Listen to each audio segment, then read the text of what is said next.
RCB match ಅಂತೂ ಒಂದ್ ಕಡೆಯಿಂದ ತನ್ನ ವಿಜಯ ಪತಾಕೆಯನ್ನು ಹಾರಿಸ್ತಾ ಇದೆ. ಅದರ ಬೆನ್ನಲ್ಲೇನೆ ವಿರಾಟ್ ಕೊಹ್ಲಿ ಅವರಾಗಿರ್ಬೋದು, ರೋಹಿತ್ ಶರ್ಮಾ ಅವರಾಗಿರ್ಬೋದು ಟೆಸ್ಟ್ ಮ್ಯಾಚ್ಗೆ ಒಂದು ವಿದಾಯವನ್ನ ಹೇಳಿರುವಂತದ್ದು.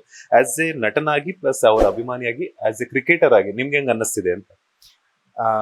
ಒಂದು ದುಃಖದ ವಿಚಾರ ಏನಂದ್ರೆ ಇಬ್ರು ಏಜ್ ಅಲ್ಲೇನೆ ಬೇಗ ರಿಟೈರ್ಮೆಂಟ್ ಕೊಟ್ಬಿಟ್ರು. ಅದು ಎಸ್ಪೆಷಲಿ ಟೆಸ್ಟಿಗೆ. ಬೀಯಿಂಗ್ ರೋಲ್ ಮಾಡೆಲ್ಸ್ ಅಂದ್ರೆ ಅವ್ರನ್ನ ನೋಡ್ಕೊಂಡು ಒಂದಷ್ಟು ಜನ ಕ್ರಿಕೆಟ್ ಶುರು ಮಾಡಿದ್ರು ಅಂಡ್ ಅವ್ರನ್ನ ನೋಡ್ಕೊಂಡು ನಾವು ಕ್ರಿಕೆಟ್ ನ ಒಂದಷ್ಟು ಆಡಿದಿದೆ. And Virat is or not ಉಸಿರು ಅಂತ ಹೇಳಲ್ಲ, ಈಸ್ ಇನ್ ಆರ್ ಬ್ಲಡ್. ಅವ್ನು 100 ಹೊಡಿಲಿಲ್ಲ ಅಂದ್ರೆ ನಾವು 100 ಹೊಡಿಲಿಲ್ಲ ಅನ್ನೋಷ್ಟು ಬೇಜಾರಾಗುತ್ತೆ. ಅಂಡ್ ಇದನ್ನ ಎಕ್ಸಾಜುರೇಟ್ ಮಾಡೋದು ಹೇಳೋದಲ್ಲ, ಬಿಕಾಸ್ ಪ್ರತಿ ಮ್ಯಾಚ್ ಅಲ್ಲೂ ಹೆಂಗೆ ಸಚಿನ್ ತೆಂಡೂಲ್ಕರ್ ಸರ್ ಅಂತ ಹೇಳ್ತಾ ಇದ್ವು, ಈಗ ವಿರಾಟ್ ಅನ್ನ ಎರ ಬಂದಿತ್ತು. And both are legends. ಅವ್ರವ್ರದೇ ವಿಷಯಗಳಲ್ಲಿ ತುಂಬಾ ಇನ್ಸ್ಪೈರ್ ಮಾಡಿದ್ದಾರೆ. ಒಂದ್ ಕಡೆ ಹೈಯೆಸ್ಟ್ ಸ್ಕೋರ್ ಆದ್ರೆ ಒಂದ್ ಕಡೆ ಹೈಯೆಸ್ಟ್ 100s. ಇವರೆಲ್ಲರೂ ತುಂಬಾ ಇನ್ಸ್ಪೈರ್ ಮಾಡಿದ್ದಾರೆ. ಅಂಡ್ ಅವ್ರ ಕ್ರಿಕೆಟ್ ನ ಟೆಸ್ಟ್ ಅಲ್ಲಿ ನೋಡಕ್ ಆಗಲ್ವಲ್ಲ ಅನ್ನೋದೊಂದು ಬೇಜಾರಿದೆ. ಅಂಡ್ T20 ಅಂತೂ ಮಿಸ್ ಮಾಡ್ಕೊಂತಾನೆ ಇದ್ವಿ.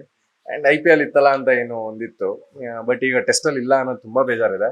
ಅಂಡ್ ಅವತ್ತಿನ ದಿನ ತುಂಬಾ ಬೇಜಾರ್ ಮಾಡ್ಕೊಂಡಿದ್ದಿದೆ. And it's an era youngsters ಗಳು ಬರಬೇಕು ಇನ್ ಕಮಿಂಗ್ ಡೇಸ್ ಅಲ್ಲಿ ಅನ್ನೋ ಇದರಿಂದ ಅವರು ರಿಟೈರ್ಮೆಂಟ್ ಕೊಟ್ಟಿರೋದು.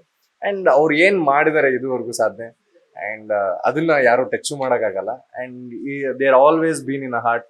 And warm welcome to them. Such a great pleasure retirement. ತುಂಬಾ ಖುಷಿ ಇದೆ. ಅಂಡ್ ಎಸ್ಪೆಷಲಿ ನಮ್ಮ RCB ಬಗ್ಗೆ ಮಾತಾಡ್ಲೇಬೇಕು. They are the table toppers ನಾವು. ಅದ್ರ ಬಗ್ಗೆ ತುಂಬಾ ಖುಷಿ ಇದೆ. ಅಂಡ್ ಇದೇ ತರ ಆಡ್ಕೊಂಡು ಈ ಸತಿ ನಮಗೆ ಎಲ್ಲರ ಮನ್ಸು ಖುಷಿ ಆಗೋ ತರದ್ ಏನಾದ್ರು ಒಂದು ಸೆಲೆಬ್ರೇಷನ್ ಮಾಡೋ ತರದ್ ಒಂದು ಖುಷಿ ಕೊಟ್ಬಿಟ್ರೆ ಸಾಕು. ಕಪ್ ಬರುತ್ತೆ ಅಂತ ಹೇಳಲ್ಲ, ನಮಗೆ ಸೆಲೆಬ್ರೇಷನ್ ಮಾಡಕ್ ಅವ್ರ ಒಂದು ಅವಕಾಶ ಕೊಟ್ರೆ ಸಾಕು ಫೈನಲ್ಸ್ ಅಲ್ಲಿ. So hoping for the best and finger crossed. RCB is always in our blood. Latest ಹಾಗೂ ಇಂಟ್ರೆಸ್ಟಿಂಗ್ ಸುದ್ದಿಗಳಿಗಾಗಿ ಬಾಸ್ ಟಿವಿ ಕನ್ನಡ ಚಾನೆಲ್ನ ಸಬ್ಸ್ಕ್ರೈಬ್ ಮಾಡಿ.